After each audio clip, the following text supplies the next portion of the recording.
So I would like to welcome Dr. Suhas Kshirsagar.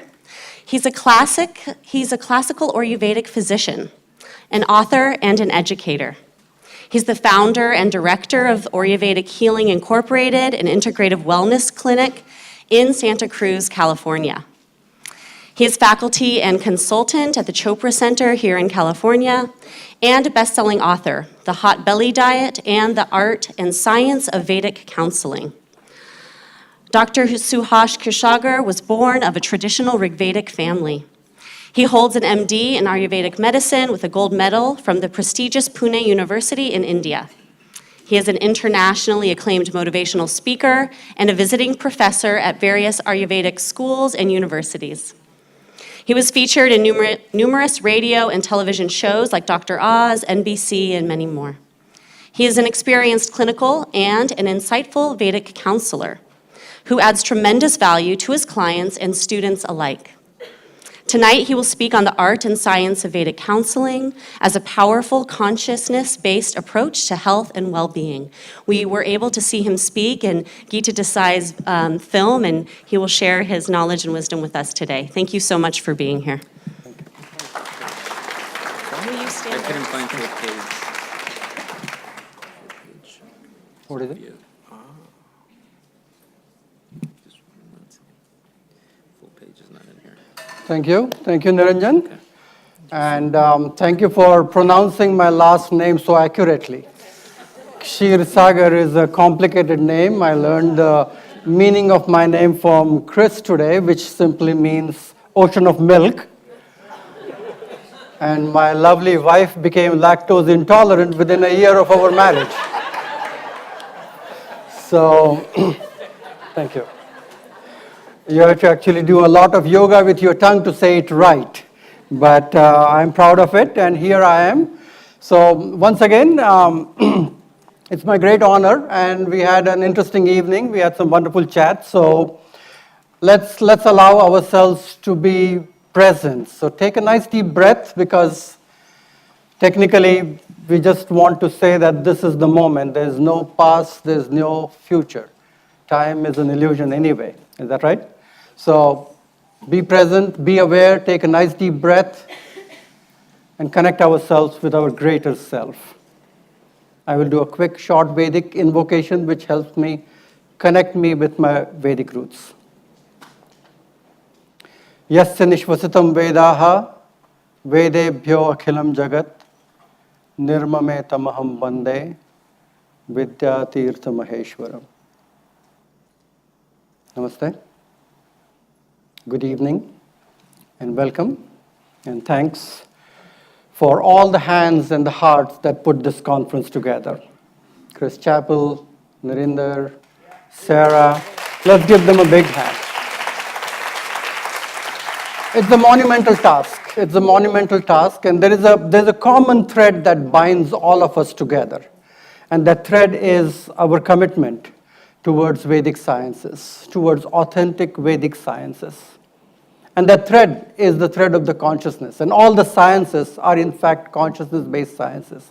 These are all energetic sciences. And when we talk about it, that when we look a little bit more closely, because here in medicine, we used to talk about quantum physics at one time, but we talk about quantum chemistry, quantum biology. And very soon, after decoding and going down deep into the microscopic nature of these sciences, we understand that at that level of consciousness, all the sciences, all the laws of nature are there.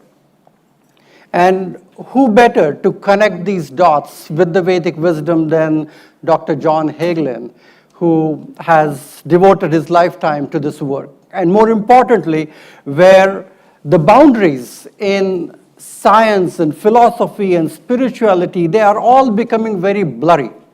And here we are at the crossroad where we are rediscovering and reinventing these Vedic sciences in the light of modern medical sciences, in the light of so-called modern objective sciences.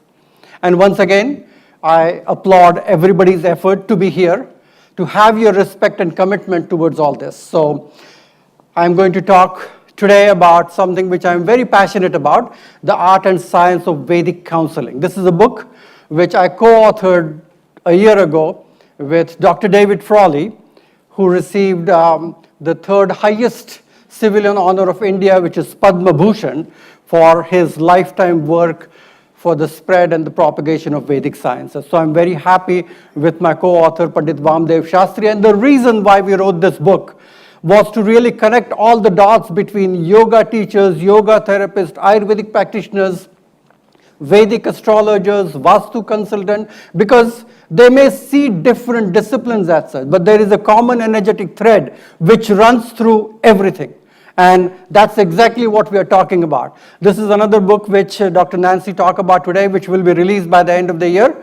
It is a very interesting book, which is Change Your Schedule, Change Your Life. And we had a question today, which actually talked about how mindless our lifestyle have become. And going back to the Vedic wisdom to really understand and revalidate these concepts, because what we are seeing from the ancient wisdom of yoga and Ayurveda with a mindful lifestyle, you can actually harness the power of your clock genes to lose weight, optimize your workout, and finally get a good night's sleep. And there's enough science to talk about the dosha clock, which we have been talking about for thousands and thousands of years. So please stay tuned. This will be published by HarperCollins by the end of this year. So why do we do this, and why do I do this? Because the new emerging paradigm, as Geeta Ben was talking about, is all about wellness.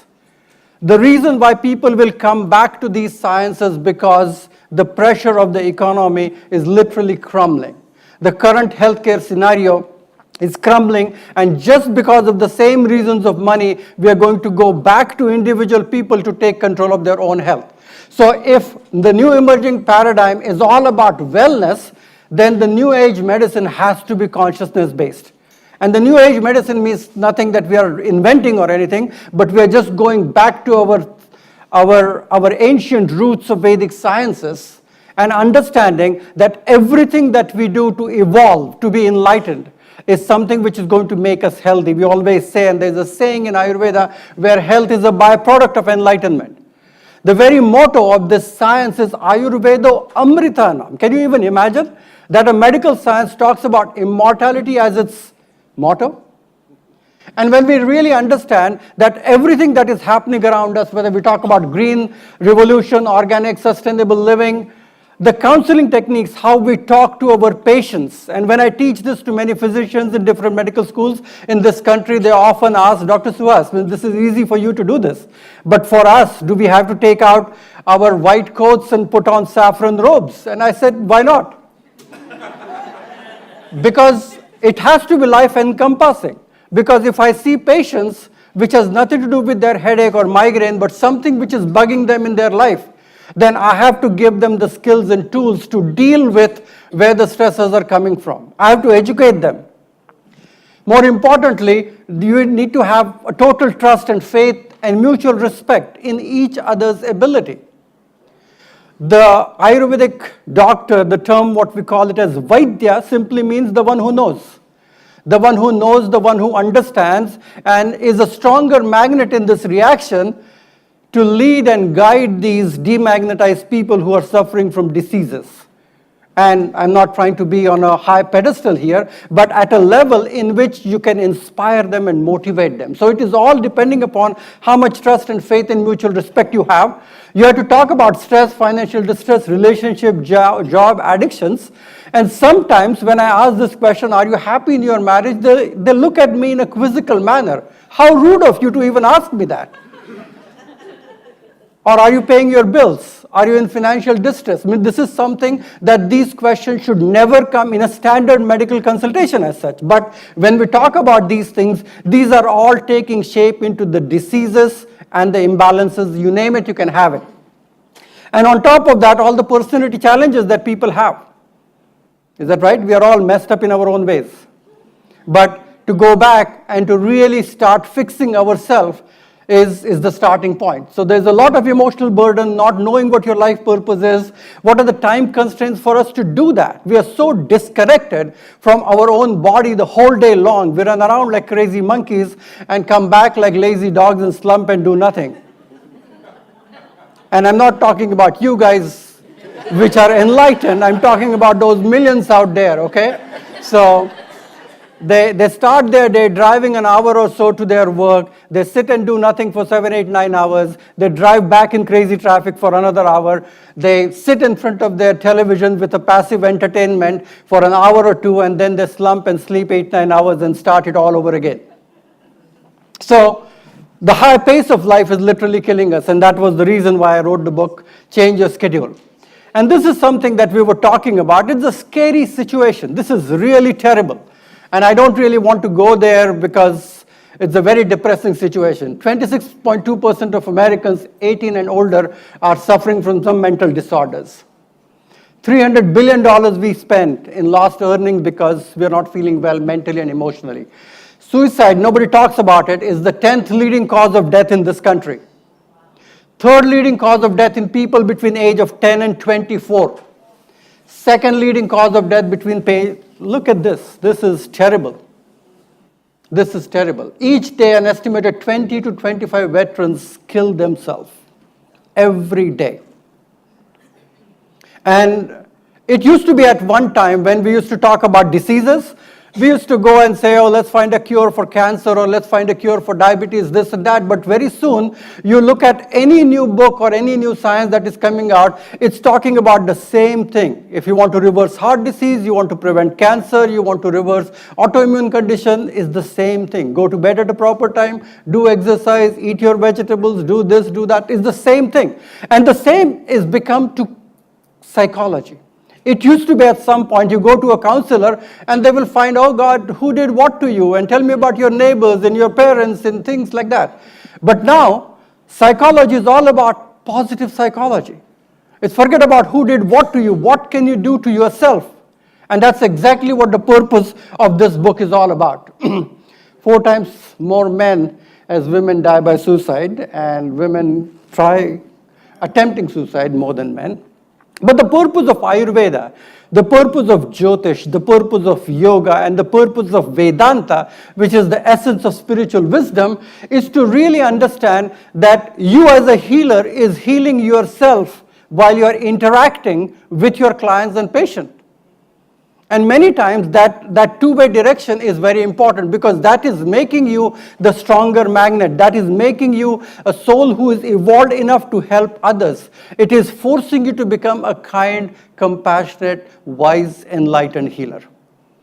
Time is of an essence, and when we talk about a Shuddha Chikitsa, which is a pure form of treatment, is helping and guiding people so that they don't need your help as such. We talk about Sharir Shuddhi, which is physical cleansing, purification, Manas Shuddhi, which is cleansing your mind. It has to be Mokshadayi. It has to be, the purpose has to be leading you towards evolution and towards enlightenment. And that should be the basis of everything. It has to be Anandayi, where the ignorance has to be replaced by a way of enlightened living, and how to cultivate positive habits, how to condition their minds, how to look at your parenting skills for your own children, because that's something that we are also learning painfully. It's not what happened to your childhood, whether you yourself can become better parents. Is that right? And there's a lot of education that is needed in almost every area of life, and there is no better template than Ayurveda or Vedic counseling to do that. Material needs, what is right, what is wrong, what are the social norms, lack of role models, where you don't even have a role model where you can see someone happily married in your life. You've never seen that. And when you don't have those role models, how to lead, how to think, what your relationship with money should be. And then the social media, it is taking everything to a maddening pace. About a decade ago, we were all happy with 56K modem, isn't it? Oh, it was all opening up, and you go and come back after an hour, the file is still opening up. We used to be patient those days, but suddenly now, everything is taking to a dizzying speed. We work, smartphones are making it invisible, the workplace boundaries. We work 13 and a half hours every day because of our smartphones. So the purpose, and especially what I do in my practice, is all about holistic counseling, understanding yourself, understanding the nature, the universe, the purpose of your life, what your dharma is, what your artha is, how your relationship with the money is, how do you fulfill your sensory desires, and whether you are on a constant pursuit towards enlightenment. Yoga, Ayurveda, mantra, meditation, pranayama, these are all multi-modality treatments. These are the Vedic laws of right living. And everything can be encompassed, whether you talk about Gandharva Veda, which is the science of music and melodies, outdoor activities, silence, sensory withdrawal, bhakti yoga, community services. They are not separate things. They should all be integrated into a platform where you are helping people to heal. And I think Vedic counseling is a great model to do that. There is an art and there is a science to Vedic counseling. And what is the art in here is your art of communication. Unfortunately, nobody teaches us these things in medical education as such, how to communicate, how to say. We sometimes hear people are told that you have 3 months to live, 6 months to live, how it has to be inspired, what is the way that you should communicate with your clients. We talk a little bit about bedside manners, but we don't really talk a whole lot about what is the role of communication in inspiring people to lead a healthy life. What are the expressions to be used, analogies, inspiration, motivation, life coaching. Means sometimes this is something which is not a part of standard medicine as such. Whether you are sincere enough to do that without being judgmental, isn't it? We are judging people constantly, in judging from their mind-body type, from their planetary types, from their constellation types, and then we still teach them how to be non-judgmental. Interaction, how to be aware, how to be present. You need to transcend your own personal ego at times, avoiding force. You can't really push them a whole lot. You have to give them chance to really learn these things. Create the one which is most suitable for them. Prioritize things that are more important. Try to understand the karmic code, especially when we look at someone's Jyotish chart, we are really understanding what is that. And learn when you teach. And that's a two-way process, as I said, because you have to walk your talk. And that is very important. As if you are a yoga teacher, you have to be a yogi. If you are an Ayurvedic practitioner, yes, you have to live and think in that way. So it is necessary for every profession, and that has to be even for medicine as well. What is the science behind that? Whether you can listen to people. And they use a term called TANG, T-A-N-G, therapeutic, affirmative, noise, and grunts.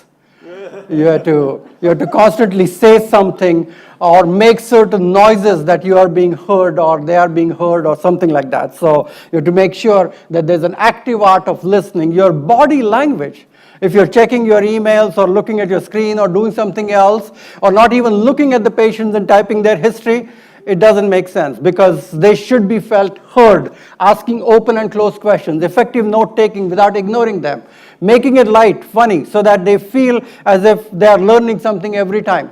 And all these terms that we use in modern psychological counseling are Vedic in many ways. Whether you talk about cognitive behavioral therapy, whether you talk about nonviolent communication, neuro-linguistic programming, neurosculpting, these are all fancy words, but it's just cultivating positive habits with some good role model and you inspiring people to do that, and more importantly, whether they are emotionally intelligent. If they are constantly allowing themselves to be feeling stressed and unhappy because of someone else's rude behavior, then you are giving your keys of happiness to them all the time. And you have to educate them, you have to train them, treat them, and we don't blame them because they have become that way watching someone do that. So when I do a Jyotish chart, looking at their chart analysis, looking at their date, place, and time of birth is more important than their social security number because it's a different kind of background check. And that different background check also gives me an idea. It gives me a diagnosis as well as prognosis whether this person is even willing to listen to me or not. Or before I open my mouth and say that in a month or so you'll be feeling good, then I look at their Saturn return and good or bad Mahadasha that is going, and then I tell them that you will have to deal with this for a certain amount of time and these are the things that we will be doing. So it is an excellent way of really understanding. And Jyotish is not fortune telling. It's all about you understanding that person really, really well by looking at their chart. So you look there at their strength, weakness, opportunities, threat. From an Ayurvedic perspective, you look at their Prakriti, Vikriti, their quality of their health, how their mind works, whether they are in a Sattvic, Rajasic, and Tamasic phase.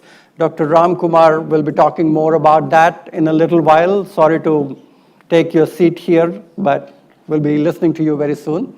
And the yogic aspect is all about integration, Vedanta, spirituality. And this is not that, let me play Ayurveda first, let me do yoga first, and then I will open some Vivek Chudamani or some Yoga Sutras and suddenly I will tell you something. It has to be all infused in everything that you do. You have to really digest and metabolize all of these things. And that is how older Vaidyas used to be. Even Hippocrates says one time, a doctor who is not an astrologer is a fool. Okay? It used to be that Vaidya and Jyotishi were synonyms. Every Vaidya used to know about Jyotish, every Jyotishi used to know a little bit about Ayurveda. So I think we need to go back and continue this integration. And there are qualities that you have to live up to. I mean, this is classical things that you have to be Daksha, Shastrartha, Drishtakarma, Aneka Hora Tatvadnya, Uhapahopotu. These are all Siddha Mantra. And this is an interesting thing. Siddha Mantra, where there's a shloka or aphorism in Ayurveda where we say, Siddha Vaidyastu Mantrikaha. So a Siddha Vaidya who has perfected his art is like a mantric. His word will work like mantra, whoever is listening, however simple they are. But they will ring true to the person who is listening to it at that time, and they will be really willing to follow those things and understand those. So you have to be kind, you have to be compassionate, you have to have a lot of sensory clarity, work toward that. You have to have your own sadhana to become a better human being.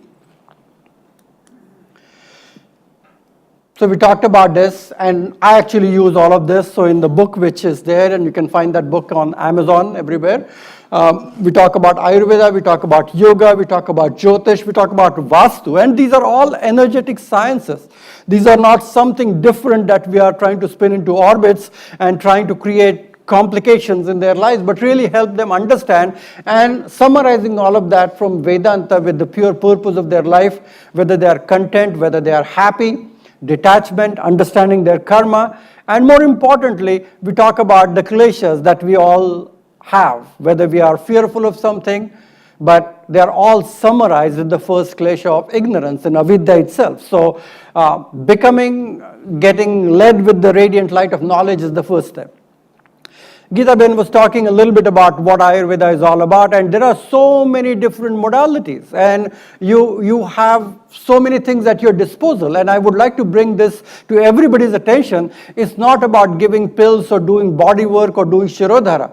Ayurveda, the three different aspects of Ayurvedic Chikitsa is Daiva Vyapashraya, Yukti Vyapashraya, and Sattva Vajik Chikitsa. Pardon me for too much of Sanskrit here, but it says Purva Janma Kritam Papam Vyadhi Rupena Badhyate. Diseases are the best way as detour to put you on the right path. How many people you know that they had cancer and it changed their life? Or they had a bypass and it changed their life? Is that right? And so diseases really make us wake up from the slumber and the zombiness of life. So in that situation, they have all your ears towards you when they are in distress, and you are the best person to guide them at that time. So you talk about Daiva, you talk about destiny, you talk about the karmic code, you talk about what is the best way to live longer, healthier, and happier. Using mantras, using aushadhi, gemstones, mangal karma, auspicious things, doing yajna, rituals, niyama, which we talk about the behavioral conduct, and Ayurveda talks about achar rasayana, which is behavioral rasayana, about being content, tapa, svadhyaya, ishwar pranidhan, where you are constantly engaged into higher spiritual work. Upavasa and fasting is one of the most underutilized healing modality. Those people who are able to sustain hunger and who are able to actually maintain a gap in between two meals, they live longer, healthier, and happier. When I wrote my first book, Hot Belly Diet, what was startling was 71% of Americans ate their biggest meal after 3 o'clock in the afternoon. So if you consume your calories in the earlier part of the day and you kind of fast from sunset to sunrise, I think you are giving your body 12, 13, 14 hours of fasting. So fasting is a lot of research done on that, and you will see all the gene modulation and gene expression related with that. So I think Daiva Vipassana Chikitsa, and many times when people are having a disease, their backs are to the wall. They feel God, there's nothing, and then they look up and they look at the stars. And it's not, you can blame a planet for this problem or that problem, but that's the time when you can always show them where's the light at the end of the tunnel. That's the time when they are forced to become spiritual. Is that right? And that's the time where we do not create even more fear or incite even more fear with already distressed people, but we give them hope. We give them purpose to live longer and happier. And that's the whole purpose of Vedic counseling. The second part of Ayurvedic treatment is Yukti Vipassana. That's where many of these things that we do actually fall. Yukti Vipassanam Punar Ahar Aushad Dravyanam Yojana Antaparimarjan. So inner cleansing, purification, you do Panchakarma, Samshodhana, you do pacification, balancing doshas, herbs, external treatments, massage, exercise, variety of different body work treatments, surgical treatments, Rakta Mokshana, bloodletting, surgical treatment. It was a full-fledged branch of Ayurveda at one point, and it's slowly coming back. So I think this is what is more often understood as Ayurveda. But I think 2/3 of Ayurvedic treatment is all psycho-emotional. We talked about Daiva Vipassana, and the third phase is Sattva-Vajaya Chikitsa. And when we talk about Sattva-Vajaya Chikitsa, Dhi Dhairya Atmadi Vijnanam Mano Dosha Ushadham Param.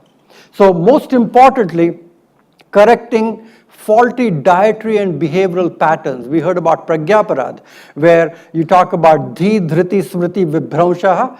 So when we talk about your intellect, which is not stable, you talk about your discipline or patience, you're not able to withstand from something which is good for you or something which is not good for you, and you don't have willpower or discipline to stay, and you cultivate a cellular memory which constantly takes you to a negative track of having more addictions, having more cravings, or those kind of things. So many times, correcting Pragyaparad is an important aspect. You talk about Adhyatma, uplifting words, encouragement, giving them moral strength, emotional support, and creating positive affirmation. So when we talk about Bhakti Yoga, where you are worshipping a person, a deity, God, or someone for a lifetime, you're talking about something where your whole body is into a situation of self-surrender, servitude, paying respect, worshipping, remembering. Everything at a cellular level completely shifts when you have a belief system which is working for you. When you have so many limiting beliefs, that is when your life becomes very chaotic. So one of the purpose of these sessions is to really help you understand what are your limiting beliefs. Are they really true, or are they really limiting your life? And so more importantly, we want to really pay attention to the 2/3 of Ayurvedic treatments, which is Sattva-Vajaya and Daiva Vipassana. So what we do is it gives us a complete understanding of the person, understanding their life on a timeline. So this is what I sometimes do. Say, okay, you were born in Madison, Wisconsin, and this is where you were for the first 5 years. Then you moved here. Then this is what it was. How was the first 5 years? And where were your parents? Were they staying together? Was it an easy, happy childhood? What was the issues? What were the problems? You look at the whole situation, and by the time you really understand and timeline and do that with the background of their dashas and mahadashas that is happening, it gives you a fascinating insight in what their life is all about. And many times, I actually get compliments from my patients saying that you have understood me more than even my family members at times. Because you are really going back and understanding exactly why they have become this way, why they have learned to think this way. We talk about premature cognitive commitments, which they have done way early in their childhood, even before they realize why they are thinking this way. And your ability to actually help them unload some of these things is something the key. And I'm not saying it's an easy task, but it all starts with awareness. Awareness on their part, not on your part. So they have to be aware that this is something, what the challenges are and what can they do. So why you and how you can help them? Are they willing to listen and change? Do you feel competent enough to help them and guide them? Can you design a plan in phases and give them some objective parameters? What do you expect in the next visit? Be objective. Can you feel the shift before they leave?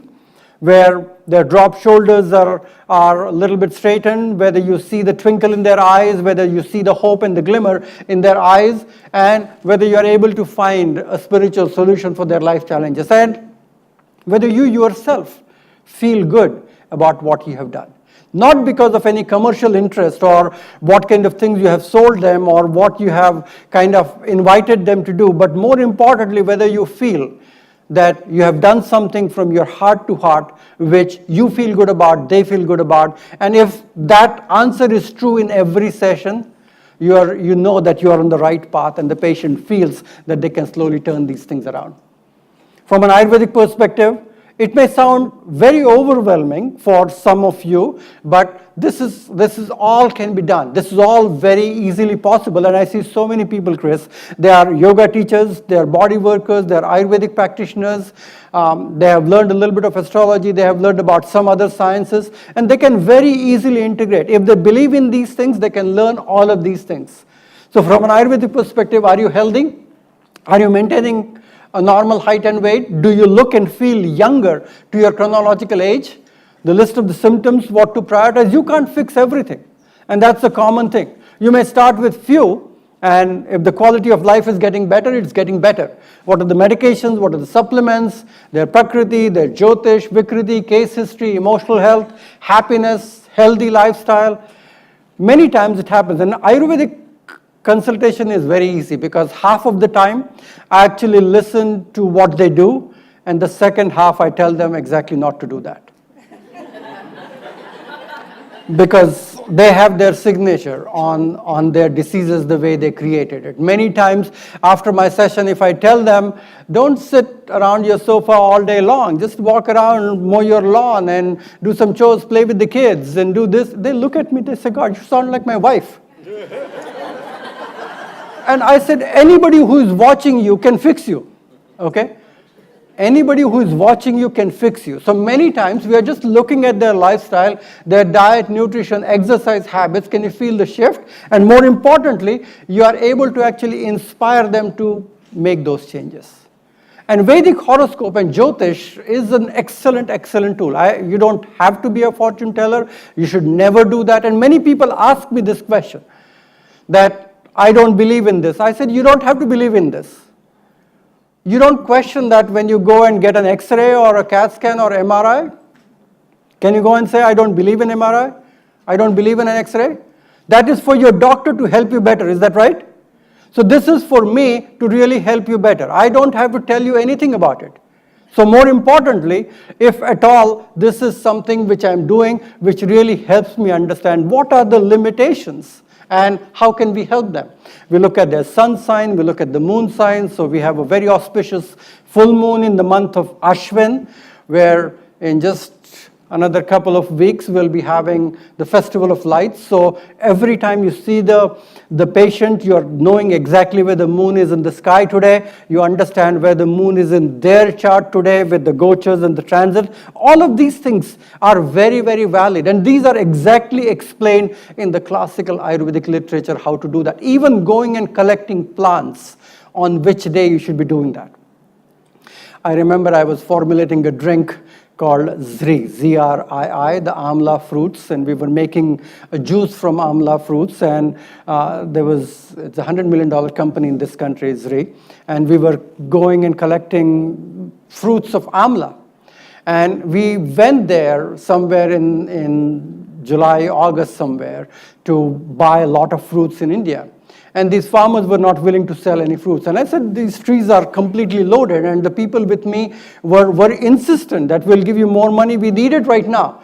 And the farmers were so hesitant. They said, it has to wait till that Tripuri Purnima when that fruit will attain its optimum potency. Then we'll do a ritual under the tree on a full moon. And then only we are allowed to collect those fruits. Because they fully believed that this is when you actually seek the permission from the tree to collect the fruits itself. So more importantly, I think when you know when to prepare the medicine, how to cultivate them, how to harvest it, when to prepare medicine, understanding their chart, this is all seamlessly connected together. So the challenge with Ayurveda, it is complicated and it is still very simple. And so you have to have a real open and vast brain with so many interneuronal connections going on simultaneously to really understand and grasp what is going on. So you look at their dashas, mahadashas, exalted, debilitated planets, timelines, childhood, challenging areas in life, the spirituality, whether they are even inclined toward that, whether they are in a tamasic mode, rajasic mode, or tamasic mode. You look at the Sthapatya Veda, the house where they live, their entrance, the direction of their bed, how they sleep, the land, the plot where they live. Many of these things are good for you to know, even though you cannot completely rectify them and fix them. At an energetic level, how you feel in that house, whether you can feel the natural elements and the vibrancy, because we say that your home is a life in itself. The Vastu Purusha, which lives there, is bringing life to that energy, and you're interacting with a life form of energetic state of universe around you where you're sleeping, resting, and revitalizing. So I think these are all fascinating sciences, and as we learn more and more about it, I think we should be probably talking about this in a very confident way, shouting from the rooftop, because it is all individualized, it is all personalized, and as people are learning, I think the challenge what we did in this country was we tried to outsource our health to someone else. Is that right? I'll give you a couple of $100 every month to a health maintenance organization and they will take care of me, and you wish, okay? So very soon we have to take back our health and start doing something, learning something, educating ourselves to be healthy and happy. Yoga, and I don't have to preach the choir here because you need to talk about flexible body, flexible mind, spiritual inclination, meditation, what type, how do you work, whether in spite of meditation, in spite of doing yoga, whether you're on the right track. Because I also see a lot of challenges in many of the spiritual organizations, some of the Ayurvedic practitioners or the yoga teachers, and they're the most difficult people to deal with sometimes. Is that right? Because they are totally confused at times. And so whether they are understanding what they're teaching to their students, and whether they have this dispassionate, patient, gratitude, forgiving attitude, whether their dharma and karma is properly blended, because even they feel they are doing dharma, they are pretty stressed out with how much money they make and whether they're happy with it.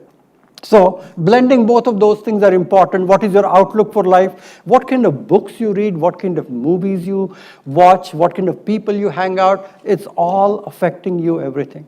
And many of these things are all summarized in a one standard session. You won't believe it. And people feel sometimes overwhelmed, but they feel as if that they are able to make connections to so many things who they have become. So we are trying to find spiritual solutions to all of these things, because what we are doing here, please tell me about time, okay? Because I love to talk and I can go on, but just tell me shut up whenever. 5 more minutes? Okay, so tell me whenever you want, okay? So self-knowledge is important, self-discovery is very important. You need to really identify and ask yourself this question every day and heal yourself. Whether you are doing introspective questioning, who you are, what do you want, and why are you here for? Do you really listen to your body signals?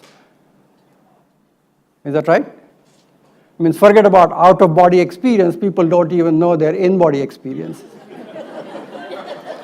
Are they motivated to change their diet and lifestyle? Do you really like your job? You know the statistics? 63% of Americans do not like what they do. Do I use my skill sets? Do I get appreciation for what I do? Do I get paid as per my potential? How can I improve my work atmosphere? Am I happy with my existing relationship? And this is a funny thing, being an astrologer, being a clinician, half of my patients are complaining about their existing relationship, and the rest half crave for a relationship. Sometimes I feel just exchanging phone numbers to each other. How are my social skills? Do I have friends? Do they get along with each other? Am I being patient with everyone? Do I forgive people easily? Or you just carry grudges and resentment for years and years together? Oh, about 11 years ago, I was there in that wedding, and this is what you said, and you rolled your eyes this way. And that person even doesn't remember that, but you are still holding that thing against that after 11 years. So you're punishing yourself for someone else's rude behavior. So do I have the right intentions? What do you do and how you fix people? So forgiving your own parents, that's a good starting points.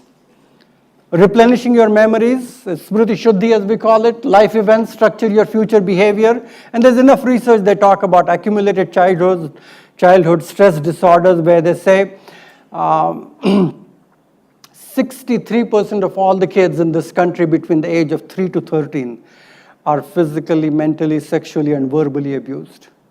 And 100% of these kids at the age of 40 will develop an autoimmune condition which they will have no idea where it came from. So there's a lingering impressions that we talk about because of childhood diseases. Can you help them? Can you make connections, avoid seeing crisis as insurmountable problems, but really inspire them? Help them accept the challenge as part of living, moving toward their goal, taking decisive actions, lack of opportunities for self-discovery. That should never stop. Nurture a positive way of yourself, keeping everything in perspective. It's all relative. Maintain a hopeful outlook and taking better care of yourself. Because many times, we work for these 30-year mortgages. Is that right? That's what we work for. Means it's a dead building that I work for 30 years, and I'm done paying for this dead building, I'll work for another dead building. Or I'll work for a fancy car, and I'll spend quality human life working for those dead objects, which are still going to be here long after I'm gone. And we spend lifetime doing these things. So at some point, we have to ask yourself better that what do you really want and what is needed. So Vedic counseling is a life guidance based upon Vedic tradition of self-knowledge and cosmic knowledge. It is to determine our dharma with the laws of nature that work behind the visible universe. So connecting with that state of non-change amidst all the change is the whole purpose of this. It enables us to access the unlimited wisdom, energy, vitality inherent in the universe. You don't have to really do a thing. Means you just breathe. I think food is overrated, because what you really need importantly is air. The second more important is water. And the third and the least important is food. So you eat less, you will live longer and healthier and happier. We can define Vedic counseling as dharmic guidance of right living, right action, and right relationship. So whenever we talk about Vedic educator, you are guiding others on Vedic ways of improving communication with your own self, social harmony, respect for nature, and inner realization, spending time outdoors. Vedic counsel is a guide to higher living and deeper awareness. And what you're doing is actually you're creating a sacred space for sensitive discussion. So when you're talking just one-on-one to the client, you feel that they are listening to you. They feel as if they are being heard. You talk to them as a friend, philosopher, and a guide. And more importantly, you can feel and sense that they love to talk to you. And that's the way it should be. That is exactly how it has always happened. You should look forward to going and talking to your lovely friend, which could be a doctor, which could be a Vaidya, which could be a healer, and you feel really good and uplifted with it. And it's not only when you're sick you should go and talk, even when you're happy. So for a long time, and especially when I was practicing in India, you're a part of this family. With every festivities, every occasion, every ceremony, you are the first one who is invited all the time. So I think we are reinventing medicine differently. We are reinventing counseling very differently. And more importantly, we are creating a template which is almost unheard of. So I think I'm very, very happy and proud of everything what we are doing. We are creating these tools which are gentle but non-invasive, helping us to access greater healing, blending Vedic and yogic sciences as healing arts. These are all healing arts. It used to be, not long ago, isn't it? We used to get B.A. in medicine, which was Bachelor's of Arts. And it is a healing art. So we need to really rekindle that with our integrity, our continuity support. And what these people are doing here is a phenomenal thing where it will inspire hundreds and millions of doctors, healers, and practitioners to come, because the Vedic philosophy, understanding psychology, and more importantly, creating a meaningful, creative, adaptable behavior in your own clients. So I think we want to create harmony and abundance for everyone. That's the whole purpose of it. Sharing happiness, doing good. That's the age-old Vedic rule that what you want for yourself, you give it to others. Is that right? You want to make money, you should share your wealth with them. You want some attention, give them attention. You want to be appreciated, you appreciate them. So as a responsibility, because I think this is something which I would like to highlight and end my talk here today with, that we have a role and responsibility as healers, as doctors, as physicians, as practitioners, to be responsible to our own self. How we think, how we live, how we inspire, motivate people, and what we do where you simply feel that you are able to do something in your dharma and you are simply radiating, you are being an embodiment of this Vedic wisdom, and everything that you touch, you are able to do that. You become a stronger magnet, your words have a different dimension, your hand has a different healing touch. Everything that you, means Maharishi used to say that, you can hold any matter in your hand and think about what you want for your patient and give them, and it will do exactly what is needed for that person. With your level of consciousness, you can change the energy of the matter itself. So let me stop here. Look out for this book, which will be out by the end of the year. And thank you. Namaste.